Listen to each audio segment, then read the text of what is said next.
Olá, que bom que estamos de volta ao nosso programa Nisto Cremos, as grandes verdades da Bíblia. Nós estamos hoje no estudo número 9 e vamos analisar sobre a vida, morte e ressurreição de Cristo. As mentes ofuscadas pelo pecado conseguem achar na Bíblia todo tipo de Deus. Uns acham um Deus vingativo e violento, outros acham um Deus apático que abandonou a humanidade porque se rebelou. Tem ainda os que encontram um Deus irado no Velho Testamento, que tem um filho amorável no Novo Testamento. As Escrituras revelam um Deus que manifesta incomparável interesse pela salvação da humanidade. Uma das passagens bíblicas mais famosas e mais recitadas em todos os tempos é esta que eu vou ler agora para você. Se encontra no Evangelho de São João, capítulo 3, verso 16. O texto diz assim: Porque Deus amou o mundo de tal maneira que deu o seu Filho unigênito para que todo o que nele crê não pereça, mas tenha a vida eterna. No estudo de hoje, nós vamos conhecer mais a respeito da vida, morte e ressurreição de Cristo. Me acompanhe.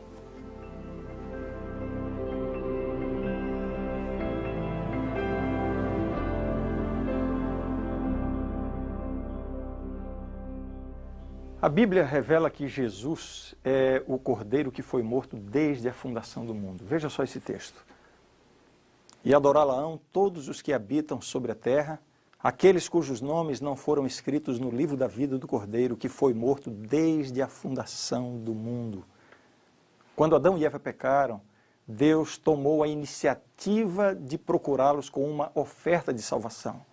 O texto bíblico diz assim: Porei inimizade entre ti e a mulher, entre a tua descendência e o seu descendente. Este te ferirá a cabeça e tu lhe ferirás o calcanhar. Aqui está a primeira grande promessa do Evangelho, já lá no livro de Gênesis. Deus prometendo um descendente da mulher que feriria a cabeça da serpente, do diabo, aquele que trouxe o pecado para a existência humana. O que vemos em Deus é uma inigualável mescla de graça e justiça, uma plena disposição de perdoar, com decidida indisposição de ignorar a culpa. Parece um dilema. Por um lado, Deus não pode simplesmente menosprezar a gravidade do pecado e fazer de conta que não houve transgressão. Por outro lado, na sua atitude amorável para com suas criaturas, Deus não quer condenar o pecador. Somente na pessoa de Cristo é que nós podemos compreender como essas qualidades de caráter, o amor e a justiça de Deus, podem ser conciliadas uma com a outra. A questão é perdoar ou punir? Deus sempre apelou para que os pecadores se arrependessem de seus pecados, pois Ele não pode perdoar aqueles que permanecem no pecado. Deus deseja converter os pecadores em santos. A solene verdade é que todos pecaram. Não existe um ser humano que não pecou. Todos nós somos pecadores. Isso é muito claro na Bíblia. E por causa disso, todos nós estamos sujeitos à morte. E quando eu falo morte, eu não me refiro apenas à morte biológica, à morte física. A Bíblia aqui está falando da morte eterna, da perdição eterna. Porque a Bíblia diz que o salário do pecado é a morte. Isso está em Romanos capítulo 6, verso 23. É por isso que Deus, Ele precisa tratar o pecado com seriedade, senão Ele lançaria o governo do universo numa completa desordem.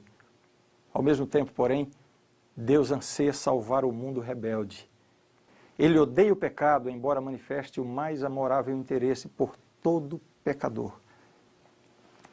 Contaminado pelo pecado, o homem sequer consegue entender o amor de Deus, muito menos aceitá-lo por si mesmo.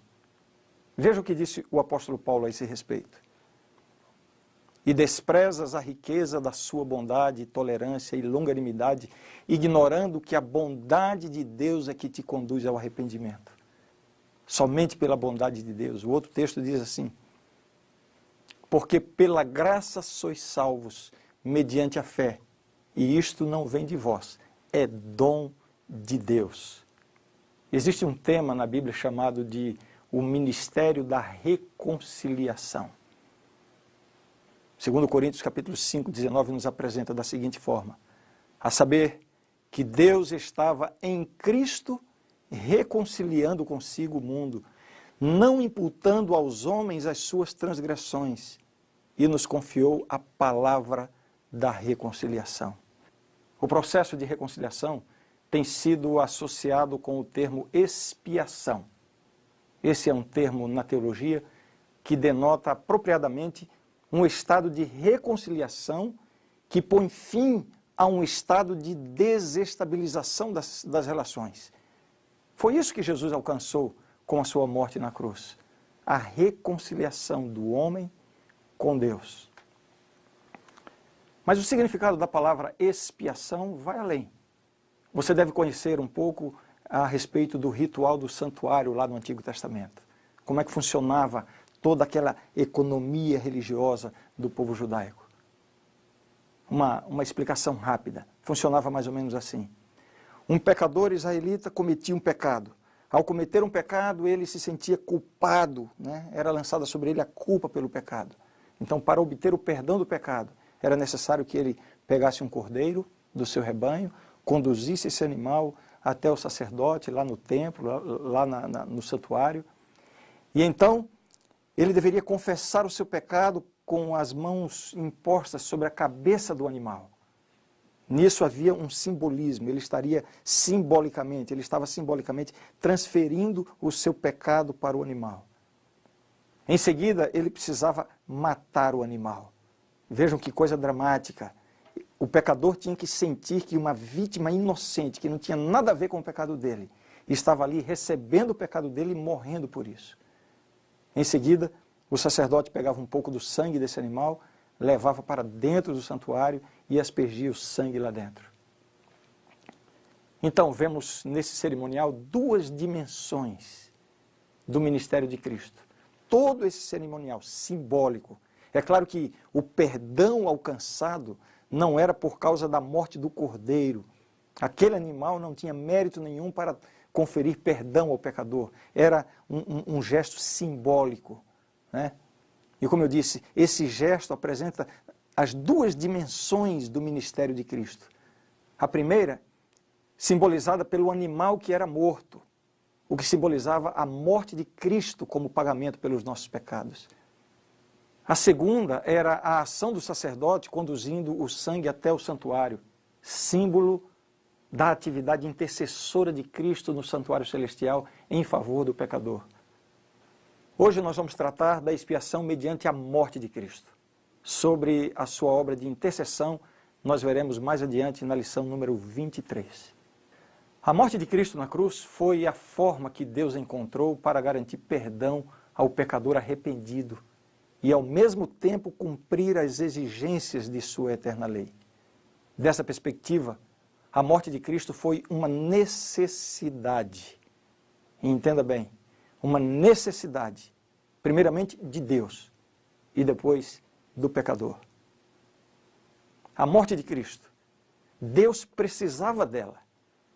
Precisando Deus executar o juízo sobre o pecado e o pecador, o seu Filho assumiu o nosso lugar, o lugar do pecador. E o pecador precisava da morte de Cristo. Não há outra forma de receber o perdão de Deus a não ser aceitando a morte de Cristo como pagamento pelos nossos pecados. Quem não estiver disposto a isso, continua sujeito à ira e à condenação de Deus. Vejam o que diz o texto bíblico. Por isso, quem crê no Filho tem a vida eterna. O que todavia se mantém rebelde contra o Filho, não verá a vida, mas sobre ele permanece a ira de Deus. São João, capítulo 3, verso 36. Quais são os efeitos da morte de Cristo? Através de Cristo, a ira de Deus é desviada do homem e dirigida contra si próprio, porque Jesus é Deus, é o Filho de Deus. Deus aceitou a Cristo como representante do homem e divino substituto que recebeu a condenação pelo pecado.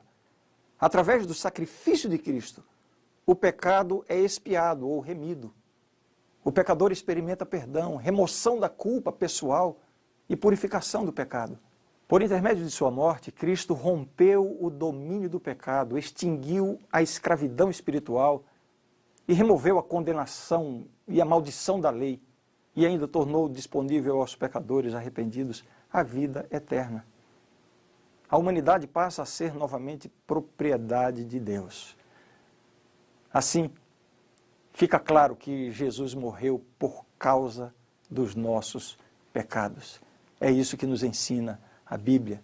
Isaías, o profeta Isaías, nessa passagem belíssima das Escrituras, que é o capítulo 53 do profeta Isaías, ele diz assim: mas ele foi traspassado pelas nossas transgressões e moído pelas nossas iniquidades. O castigo que nos traz a paz estava sobre ele, e pelas suas pisaduras fomos sarados. Todos nós andávamos desgarrados como ovelhas, cada um se desviava pelo caminho, mas o Senhor fez cair sobre ele a iniquidade de nós todos. Que passagem maravilhosa, que passagem extraordinária, que revela exatamente o que Jesus veio fazer aqui. O que Jesus fez na sua vida e na sua morte na cruz, e que foi simbolizado no Antigo Testamento por todo o ritual do santuário. No ritual do santuário, o pecado era transferido para o cordeiro, para o animal. Após a morte do animal, o sacerdote pegava um pouco do sangue e o aplicava ao santuário para que o perdão pudesse ser concedido. Bem, agora que entendemos um pouco mais a respeito da morte de Cristo, sua necessidade, Deus precisava dela, o pecador precisava dela, seus efeitos e sua causa, vamos ver um pouco agora sobre o que a Bíblia fala a respeito da vida de Jesus. Jesus viveu uma vida santa. E quando nos submetemos a Ele, nossa mente se torna uma com a mente dele. Os nossos pensamentos são levados, como a Bíblia diz, cativos a Ele. E vivemos assim a sua vida. Quando nos apresentamos a Deus em contrição, Ele não vê as impurezas do nosso coração, e sim a pureza formada pela perfeita obediência de Cristo à santa lei de Deus. A mera crença na cruz não é suficiente. Necessitamos também da vida perfeita de Cristo, do seu caráter de justiça. A sua morte só serviu como pagamento pelos pecados da humanidade porque a sua vida foi de perfeita obediência. Se Jesus não tivesse levado uma vida de perfeita obediência, atendendo a todos os reclamos da lei de Deus, obedecendo em tudo, a sua morte não teria tido sentido nenhum. Assim, ao aceitarmos a Jesus como Salvador, a sua obediência é creditada a nós aos olhos de Deus. Outro benefício da vida perfeita de Cristo é que ela nos oferece um modelo de como viver. Um dos grandes exemplos de vida que Cristo nos dá foi a forma como Ele lidou com o pecado. Ao longo da sua vida, Jesus odiou o pecado e nunca se permitiu nem aproximar-se dele. Essa também deve ser a nossa atitude para com o pecado, total afastamento. E quanto à ressurreição de Cristo? O que aprendemos dela? Vejam, falamos a respeito da vida de Cristo, iniciamos falando a respeito da morte de Cristo, mas e a sua ressurreição? Que lições podemos extrair deste evento tão glorioso? Veja, Jesus teve uma vida de perfeita obediência à lei de Deus. Foi completamente justo diante do Pai. Portanto, ele não merecia morrer. Porque a Bíblia diz, o salário do pecado é a morte. Jesus não teve pecado, não merecia morrer. Mas ele se ofereceu para morrer no lugar do pecador. Assim, quando nós o aceitamos, a sua perfeita justiça nos reveste, encobrindo os nossos pecados. Essa é a veste nupcial representada através da parábola. A sua morte substitui a morte do pecador.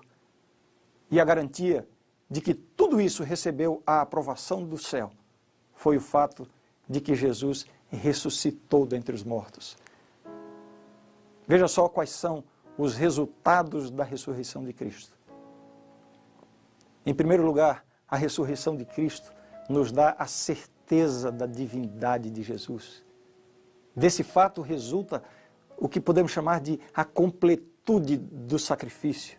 Em segundo lugar, a ressurreição de Cristo revela o início da obra intercessora de Jesus como o nosso mediador, na qualidade de Deus homem intercedendo por nós no céu. A ressurreição de Cristo nos dá a certeza do triunfo de Cristo, a vitória de Cristo sobre as forças do mal. A ressurreição de Cristo promove erguimento do cristianismo acima de qualquer outra religião, acima do judaísmo e das religiões pagãs do mundo mediterrâneo e de todas as outras. Jesus é um Deus vivo, o que o diferencia dos líderes de todas as outras grandes religiões do mundo. Em quinto lugar, a ressurreição de Cristo deu poder à pregação dos apóstolos. Eles pregavam sobre aquele que havia morrido e ressuscitado. Em sexto lugar, a ressurreição de Cristo autentica a fé do cristão. A Bíblia diz, se Cristo não ressuscitou, é vã a vossa fé. 1 Coríntios 15, verso 17. Portanto, a ressurreição de Cristo é o ponto culminante do seu ministério e da sua morte.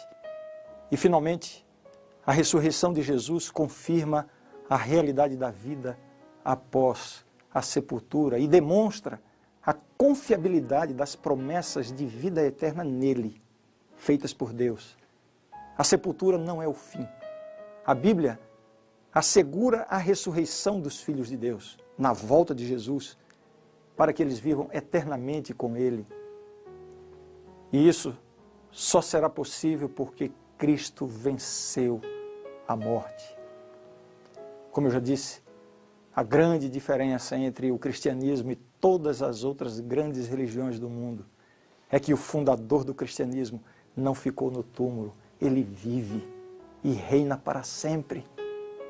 E o melhor de tudo, ele se oferece para viver no coração de todos os que o aceitam.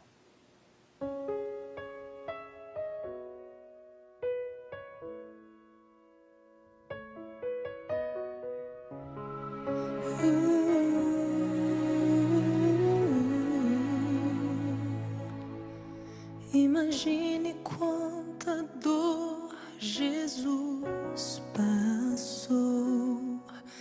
Imagine o seu rosto e seu olhar. Veja os cravos em suas mãos e em seus pés. Açoitado ele foi, rejeitado ele foi, e ele era um rei, coroado foi, mas a coroa era de espinhos. Foi por amor, foi por amor que Jesus se entregou, que seu sangue jorrou. Foi por você, foi por você que ele o preço pagou e por amor nos salvou.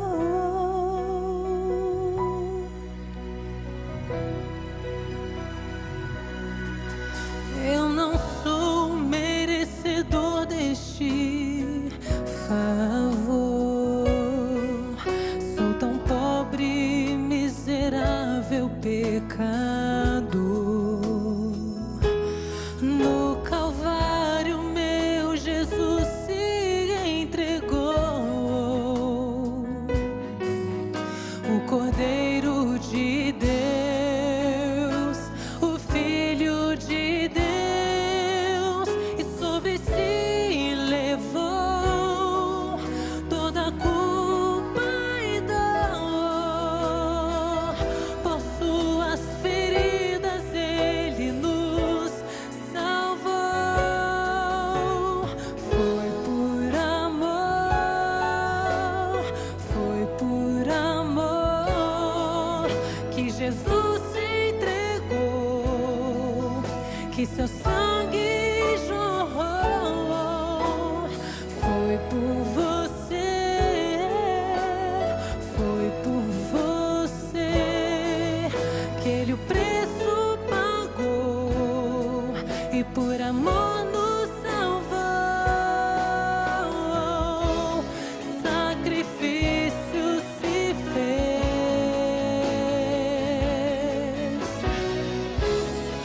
aceitou morrer em nosso lugar.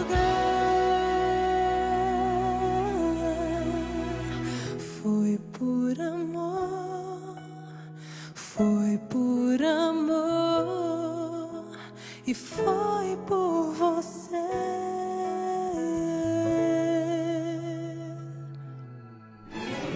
Foi por amor, foi por amor que Jesus se entregou, que seu sangue jorrou. Foi por você, foi por você que ele o preço pagou.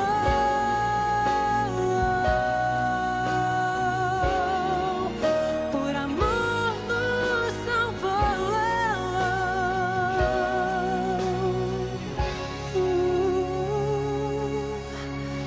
Eu não sou merecedor deste favor. Mesmo assim, Jesus me aceita com amor.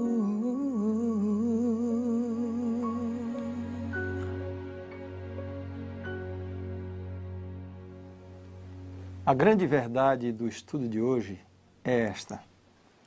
Na vida de Cristo, de perfeita obediência à vontade de Deus, e em seu sofrimento, morte e ressurreição, Deus proveu o único meio de expiação do pecado humano, de modo que os que aceitam essa expiação pela fé possam ter vida eterna e toda a criação compreenda melhor o infinito e santo amor do Criador.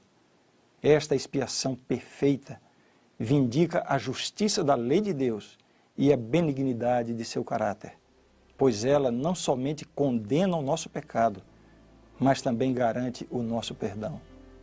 A morte de Cristo é substituinte e expiatória, reconciliadora e transformadora.